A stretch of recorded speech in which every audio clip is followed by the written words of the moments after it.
Hello, ನಾನು doctor Guruprasad ಅಂತ, sports injury surgeon ಮತ್ತು joint replacement surgeon, Karna multi speciality hospital, Hassan. ಇವತ್ತು ನಾವು ಸ್ಪೋರ್ಟ್ಸ್ ರಿಲೇಟೆಡ್ ಇಂಜುರೀಸ್ ಬಗ್ಗೆ ಮಾತಾಡ್ತಿದೀವಿ. ಸ್ಪೋರ್ಟ್ಸ್ ರಿಲೇಟೆಡ್ ಇಂಜುರೀಸ್ ಅಂದ್ರೆ ಹಲವಾರು ಇಂಜುರೀಸ್ ಆಗುತ್ತೆ. ಸ್ಪೋರ್ಟ್ಸ್ ಆಡುವಾಗ, ಕ್ರಿಕೆಟ್ ಆಡುವಾಗ ಆಗಿರ್ಬೋದು, ಫುಟ್ಬಾಲ್ ಆಡುವಾಗ ಆಗಿರ್ಬೋದು, ಟೆನ್ನಿಸ್ ಆಡುವಾಗ ಆಗಿರ್ಬೋದು, ಸುಮಾರು ಸ್ಪೋರ್ಟ್ಸ್ ರಿಲೇಟೆಡ್ ಇಂಜುರೀಸ್ ನೋಡಿರ್ತೀರಾ. ಸ್ಪೋರ್ಟ್ಸ್ ರಿಲೇಟೆಡ್ ಇಂಜುರೀಸ್ ಅಂದ್ರೆ ಏನು, ಸ್ಪೋರ್ಟ್ಸ್ ರಿಲೇಟೆಡ್ ಇಂಜುರೀಸ್ ಯಾವ್ದು, ಅದಕ್ಕೆ ಏನ್ ಕಾರಣ, ಅದನ್ನ ಹೇಗೆ ಅವಾಯ್ಡ್ ಮಾಡಬೇಕು. ಈಗ ಸ್ಪೋರ್ಟ್ಸ್ ಆಡೋದೇ ಇಂಪಾರ್ಟೆಂಟ್ ಅಲ್ಲ, ಇಂಜುರಿ ಆಗ್ದಲೆ ತನ್ನ ಕೆರಿಯರ್ ನ ಲಾಂಗ್ ಟರ್ಮ್ ತನಕ ಹೇಗ್ ಪ್ರೊಸೀಡ್ ಮಾಡ್ಕೊಂಡು ಹೋಗ್ಬೇಕು ಅನ್ನೋದು important. So sports related injuries ಯಾವ್ದು, ಸ್ಪೋರ್ಟ್ಸ್ ರಿಲೇಟೆಡ್ ಇಂಜುರೀಸ್ ಗೆ ಕಾರಣ ಏನು ಅಂತ ತಿಳ್ಕೊಂಡ್ರೆ ಅದನ್ನ ಹೇಗೆ ಅವಾಯ್ಡ್ ಮಾಡ್ಬೇಕು ಅಂತ ನಾವು ಕಂಡಿಡ್ಕೋಬಹುದು. ಅಂಡ್ ಹೇಗೆ ಅವಾಯ್ಡ್ ಮಾಡ್ಬೇಕು ಅನ್ನೋದನ್ನ ನಾವು ಪಾಲಿಸಿದ್ರೆ ನಮ್ ಕೆರಿಯರ್ ಲಾಂಗ್ ಟರ್ಮ್ ತನಕ ಹೋಗುತ್ತೆ. ಸ್ಪೋರ್ಟ್ಸ್ ಇಂಜುರೀಸ್ ಯಾವ್ದು, ಮೋಸ್ಟ್ ಕಾಮನ್ಲಿ ಸ್ಪೋರ್ಟ್ಸ್ ಇಂಜುರೀಸ್ ಬಂದು ಮಸಲ್ ಸ್ಟ್ರೈನ್ ಆಗಿರ್ಬೋದು, ಲಿಗಮೆಂಟ್ ಸ್ಪ್ರೈನ್ ಆಗಿರ್ಬೋದು, ಅಥವಾ muscle tear, muscle injuries, for example triceps tear, tendo Achilles tear ಆ ತರದಾಗಿರ್ಬೋದು. ಇಲ್ಲ ಶಿನ್ ಸ್ಪ್ರಿಂಟ್ಸ್ ಅಂತ ಕರಿತೀವಿ ನಾವು, ಮಿಡ್ ಲೆಗ್ ಬೋನ್ ಅಲ್ಲಿ ಪೇನ್ ಇರೋದು.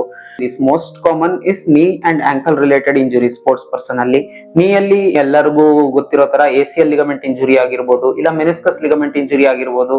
ಈ ತರ there are various types of sports injuries. ಈ ಮಸಲ್ ಡಿಸ್ಲೊಕೇಶನ್ಸ್ ಆಗಿರ್ಬೋದು, ಸಬ್ಲಕ್ಸೇಷನ್ಸ್, ಮತ್ತೆ ಫ್ರಾಕ್ಚರ್ಗಳು, ಮೂಳೆ ಮುರಿಯೋ ಅಂತದ್ದು, ಜಾಯಿಂಟ್ ಬಿಟ್ಟೋಗೋ ಅಂತದ್ದು, ಇವೆಲ್ಲ ಸ್ಪೋರ್ಟ್ಸ್ ಇಂಜುರೀಸ್ ಬರುತ್ತೆ. ಇಂಡಿಯಾದಲ್ಲಿ ಈಗ ಸದ್ಯಕ್ಕಿರೋ ಮೋಸ್ಟ್ ಫೇಮಸ್ ಗೇಮ್ ಅಂದ್ರೆ ಕ್ರಿಕೆಟ್.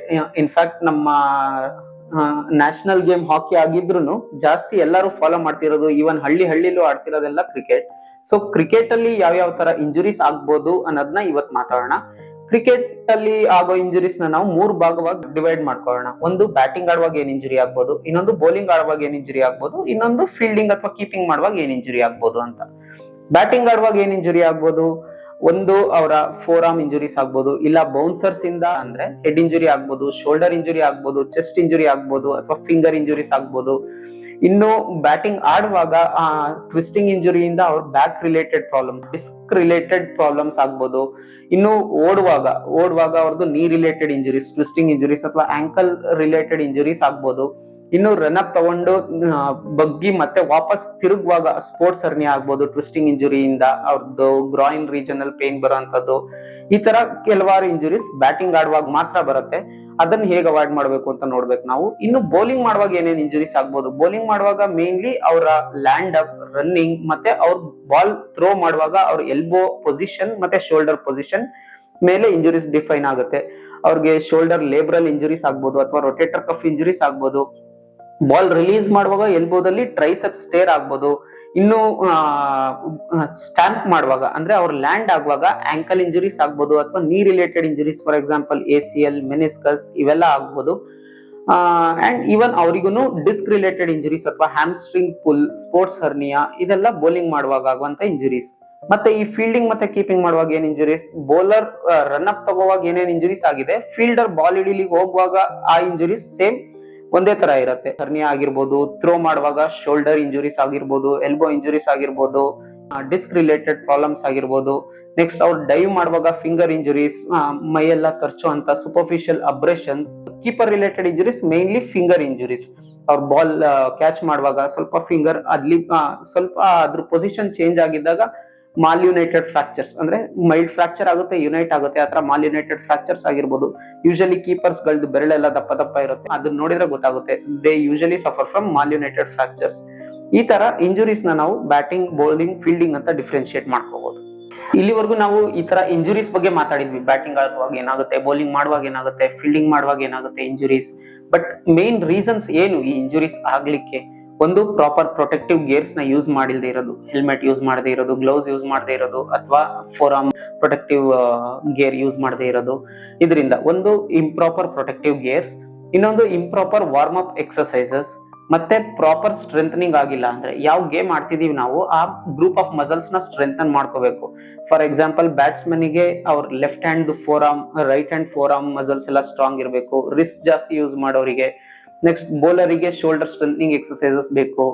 ಇನ್ನು ಫೀಲ್ಡರ್ ಗೆ ಒಳ್ಳೆ ಕಾರ್ಡಿಯೋ ಎಕ್ಸರ್ಸೈಸ್ ಬೇಕು, ಫ್ಲೆಕ್ಸಿಬಿಲಿಟಿ ಚೆನ್ನಾಗಿರ್ಬೇಕು. ಈ ತರ ಕೆಲವೊಂದು ಎಕ್ಸರ್ಸೈಸ್ ಮಾಡಿಲ್ಲ ಅಂದ್ರೆ ಅವ್ರಿಗೆ ಇಂಜುರಿ ಆಗೋ ಚಾನ್ಸಸ್ ಜಾಸ್ತಿ ಆಗಿರುತ್ತೆ.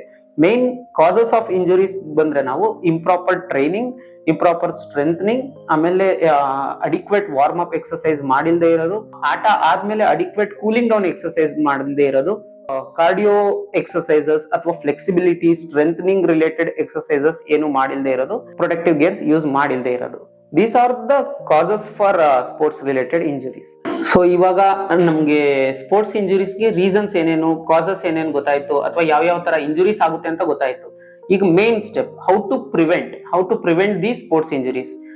ಈಗಾಗಲೇ ಗೊತ್ತಿರೋ ತರ ಇಂಪ್ರಾಪರ್ ಪ್ರೊಟೆಕ್ಟಿವ್ ಗೇರ್ಸ್ ಯೂಸ್ ಮಾಡಿದ್ರೆ ಇಂಜುರಿ ಆಗುತ್ತೆ ಅಂತ ಗೊತ್ತು. So proper protective gears use ಮಾಡೋದ್ರಿಂದ ಇಂಜುರಿನ ಪ್ರಿವೆಂಟ್ ಮಾಡಬಹುದು. ಇನ್ನೊಂದು proper warm up exercises before play, ಅಂದ್ರೆ ಆಟ ಆಡ್ಲಿಕ್ಕೂ ಮುಂಚೆ ಒಳ್ಳೆ ವಾರ್ಮ್ ಅಪ್ ಎಕ್ಸಸೈಸ್ ಮಾಡಬೇಕು. ನೆಕ್ಸ್ಟ್ ಆಟ ಆಡಿ ಮುಗಿಸಿದ ಮೇಲೂ ಕೂಲ್ ಡೌನ್ ಎಕ್ಸಸೈಸ್ ತುಂಬಾ important. Next day of play, next further play ನಮ್ಗೆ ಚೆನ್ನಾಗಿರ್ಬೇಕು ಅಂದ್ರೆ ಕೂಲ್ ಡೌನ್ ಎಕ್ಸಸೈಸ್ ಕೂಡ ಅಷ್ಟೇ ಇಂಪಾರ್ಟೆಂಟ್. ವಾರ್ಮ್ ಅಪ್ ಎಕ್ಸಸೈಸ್ ಎಷ್ಟು ಮಾಡ್ತೀವಿ ಅದ್ರ double the time of cool down exercise ಮಾಡಲೇಬೇಕು. This is very very important. ಯಾರು ಕೂಲ್ ಡೌನ್ ಎಕ್ಸಸೈಸ್ ಬಗ್ಗೆ ಕೇರ್ ಮಾಡಲ್ಲ, more important than warm up exercises ಒಂದು. ಮತ್ತೆ ಪ್ರಾಪರ್ ಸ್ಟ್ರೆಂಥನಿಂಗ್ ಪ್ರೋಗ್ರಾಮ್. ಈಗ ಯಾವ ಗೇಮ್ ಆಡ್ತಿದ್ದಾರೆ, ಬೌಲರ್ ಅವರು ಶೋಲ್ಡರ್ ಸ್ಟ್ರೆಂಥನಿಂಗ್ ಮಾಡಿಸ್ಬೇಕು, ಬ್ಯಾಟ್ಸ್ಮನ್ ಅವರು ಫೋರ್ ಆರ್ಮ್ ಸ್ಟ್ರೆಂಥನಿಂಗ್ ಎಕ್ಸಸೈಸ್ ಮಾಡಬೇಕು, ಒಳ್ಳೆ ಕಾರ್ಡಿಯೋ ಇರಬೇಕು, ಫಿಸಿಯೋ ಇರಬೇಕು. ಸೊ ಪ್ರಾಪರ್ ಸ್ಟ್ರೆಂಥನಿಂಗ್ ಎಕ್ಸಸೈಸಸ್ ಇಂದ ನಾವು ಸ್ಪೋರ್ಟ್ಸ್ ಇಂಜುರೀಸ್ ನ ಪ್ರಿವೆಂಟ್ ಮಾಡಬಹುದು. ನಾವು ಯಾವ ಗೇಮ್ ಆಡ್ತಿದೀವಿ ಆ ಗೇಮಿಗೆ ನಮ್ಮ ಬಾಡಿಯ ಯಾವ ಮಸಲ್ ಯೂಸ್ ಆಗ್ತಿದೆ, ಆ individual muscle training is very important. Individual muscle training ಬಗ್ಗೆ ಈವರೆಗೂ ಯಾರು ಅಷ್ಟು ಕಾನ್ಸಂಟ್ರೇಟ್ ಮಾಡ್ತಿರ್ಲಿಲ್ಲ. But individual muscle training is the secret for long term career. ಮತ್ತೆ ಏನಾದ್ರೂ ಏಟ್ ಆಯ್ತು ಅಂದ್ರೆ ಇಮಿಡಿಯೇಟ್ ಆಗಿ ರೆಸ್ಟ್ ತಗೋಬೇಕು.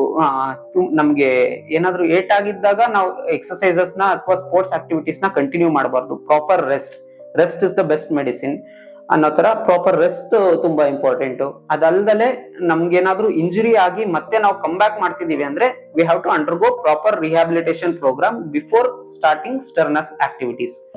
ಮತ್ತೆ ನಾವು ಸ್ಪೋರ್ಟ್ಸ್ ಸ್ಟಾರ್ಟ್ ಮಾಡೋದಕ್ಕಿಂತ ಮುಂಚೆ ಒಳ್ಳೆ ರಿಹ್ಯಾಬಿಲಿಟೇಷನ್ ಪ್ರೋಗ್ರಾಮಿಗೆ ಹೋಗಿ then we have to come back. So undergo proper rehabilitation before making a comeback. These are the steps which has to be taken to avoid sports related injuries. Thank you.